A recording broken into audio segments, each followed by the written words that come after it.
If I'm right, what happens? And if I'm right, I'll give you a cow. oh my gosh, I want my cow because I know you won't be. Tsidi was the jewel in EWN's crown. She was a powerhouse. She was brave. She was the consummate professional who worked tirelessly in pursuit of the truth.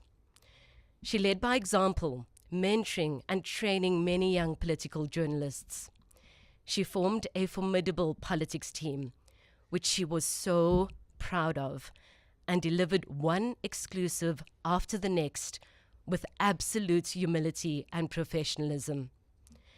She constantly raised the bar for herself, juggling reporting and her editor responsibilities daily. Laughter and robust debate would always surround Tsidi. Outside of her public persona, Tsidi was fiercely loyal to her family and friends. Her no-holds-barred approach seeped into every aspect of her life. She worked hard and loved even harder. The sun shines differently without you today, Matsuriso. Our thoughts, prayers, and support are with Tsidi's father, her siblings, her nephews and nieces, aunts and uncles, cousins, and broader family. Iyutendala nezihloko ezihambe phambili ezindabeni kulonyaka. EWN, in touch, in tune, and independent. Umkhuzi wamaphoyisa KwaZulu Natal uNhlanhla Mkhwanazi wasusa omkhulu umsindo ngey'nsola zenza ngenkohlakalo emaphoyiseni esithangamweni sabe Izindaba ngoNtulikazi. Inkulumo yakhe yaholela ekumisweni emsebenzini kukaNgqongqoshe wamaphoyisa uSenzo Meyiwa, ukusungulwa kwekhomishani yophenyo eholwa yijaji uMbuyiseni Madlanga kanye nolunye olwenziwa yikomidi lephalamende eliyisipesheli. Nazi iy'ntatheli zethu Orin Singh noBabalo Ndenze nembiko. We heard several damning allegations come out during the course of the 3 months that the commission has been sitting. I think one of the main things is coming out from Dumisani Kumalo, the head of crime intelligence. He brought to the fore and showed us and told us about this Big Five cartel, a cartel which is operating in the country. He claims it's the only criminal cartel to be operating in the country, and he also spoke to length about made several damning allegations about senior police officials who were allegedly working with members of the Big Five cartel. And just to name two of them was that of the Deputy National Police Commissioner Shadrack Sibiya, as well as the head of organized crime in the country, Richard Shibiri. We also heard from Fani Masimola speaking to length about this instruction and who gave the instruction, and he was given the instruction by Senzo Meyiwa to disband the unit, and how he didn't act upon that instruction because he didn't feel it followed the correct channels and protocols for the political killings task team to be disbanded. We moved on a little bit away from the core issues surrounding SAPS and a little bit more into a Metro Police Department when we heard about Ekurhuleni Metro Police Department, EMPD. And I think this is a really fundamental point of the allegations where they stem from about the rot within the criminal justice system, specifically within Gauteng, because the allegations about EMPD relate to Vusimuzi Katmatlala having captured EMPD in being allowed to use blue lights in his private security vehicles to essentially move around the province and remain out of bounds of the law. He was able to evade the law given that he was allowed to use blue lights.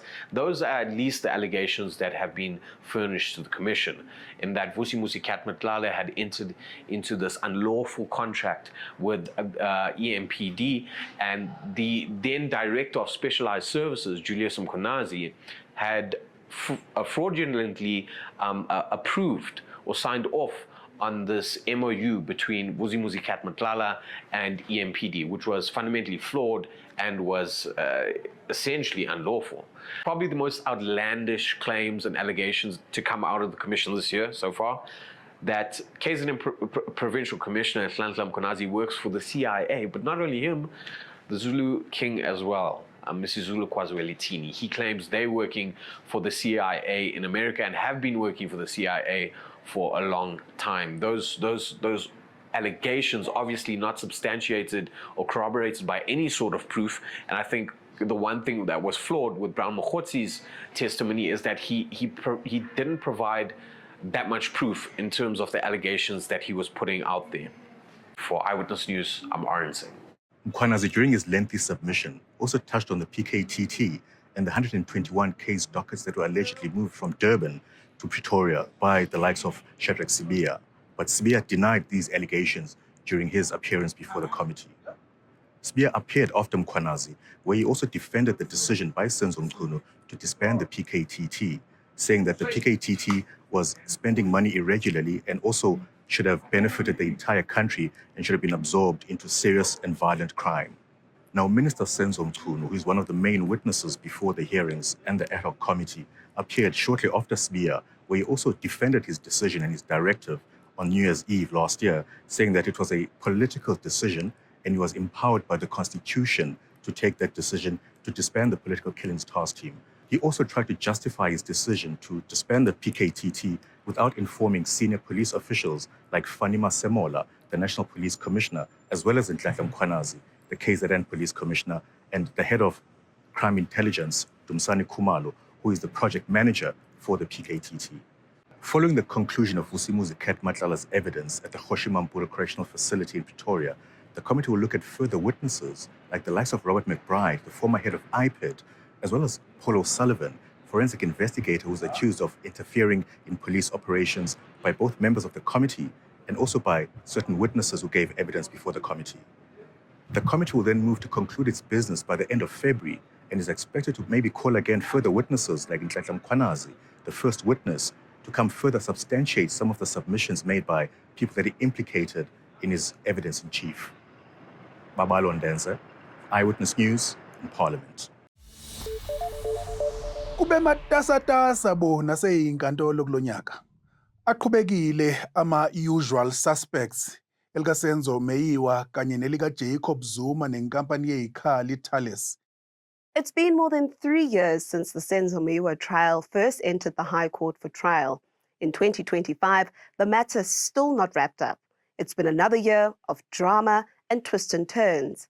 This year, after 2 years since the trial was forced to restart from scratch and more than 50 witnesses later, the state finally closed its case.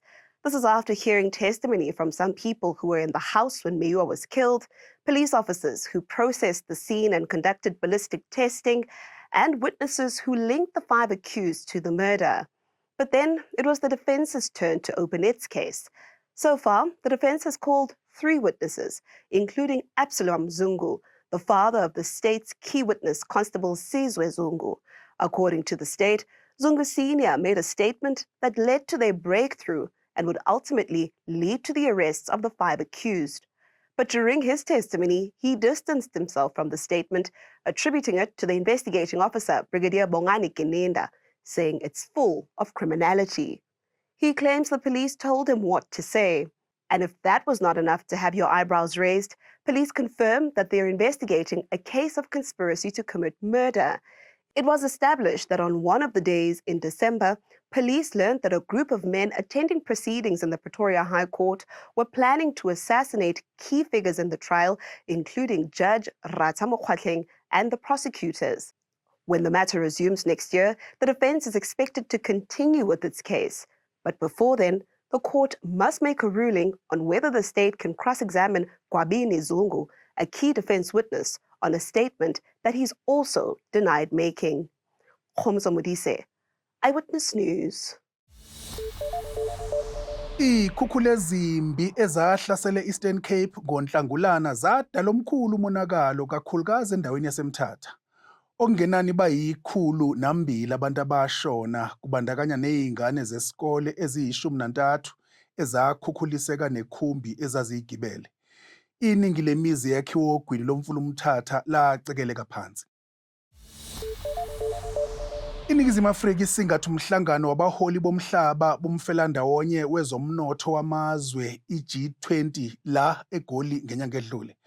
Kanti izwe laseMelika alizange lilibhade. Umengameli wakhona uDonald Trump usaloko eqhubekile nokuthi akafune lutho olihlanganisa nalelizwe ngenxa yakubiza ngokuhlukunyezwa kwabantu besizwe samabhunu nokwahamba ngalihlaza. Nangu nokukhanya Mtambo. So the best way to describe South Africa's relationship with the US at the moment really is fractious and volatile.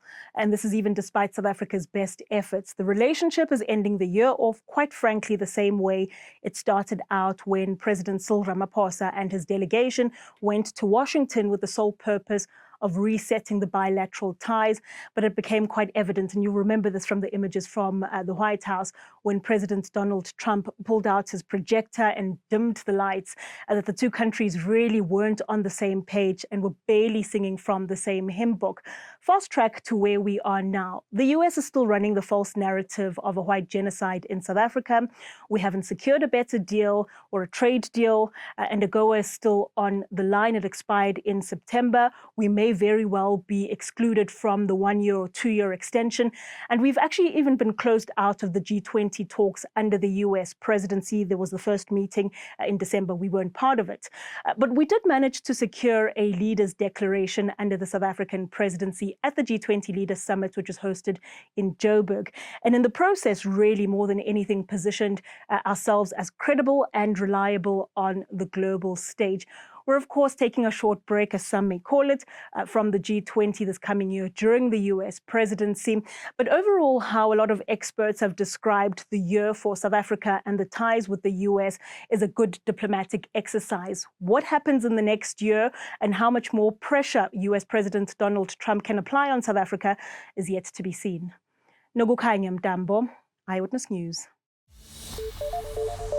Zibe khona-ke nezemidlalo enhlobonhlobo ebezivelele kulonyaka. Intatheli yethu Mawande Matheza nombiko. U-2025 ibingunyaka omkhulu kakhulu kwezemidlalo eMzantsi Afrika.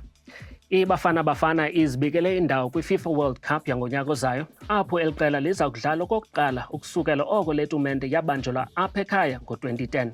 Abafana bafakwe kuGroup A, apho bazokuvula itumente bedibana neMexico, baze badlale neSouth Korea kunye nelinye ilizwe laseYurophu eliza kuchongwa emva kwe-UEFA Playoffs ngoMatshi. Kwi-Premier Soccer League, iKaizer Chiefs iphelise indlala yendebe yeminyaka elishumi emva kokubetha iOrlando Pirates ngamanqaku 2-1 kumdlalo wokugqibela kwi-Nedbank Cup. Amabhakabhaka wona aphakamise indebe ye-MTN 8 kunye ne-Carling Knockout, ngelixa iMamelodi Sundowns iphumelele kwi-Premiership unyaka wesibhozo ngokulandelelana. Iqela lamanina lwe-Springboks lona libonise inkqubela enkulu kule minyaka emine edlulileyo xa bengena okokuqala kwi-playoffs zendebe yehlabathi yabo. Kanti ke iqela lamadoda le-Proteas liphumelele indebe yabo yokuqala ye-ICC ukusukela ngo-1998 ngoJuni. Babethe iintshaba zabo ezinkulu i-Australia ngothinta abahlanu kumdlalo wokugqibela we-World Test Championship. Ndingumawande Matheza we-Eyewitness News. Bakwethu angithathe leli thuba nginifisela amaholide amtoti nonyaka omusha onezilokotho ezinhle. Niphephe. EWN, in touch, in tune, and independent.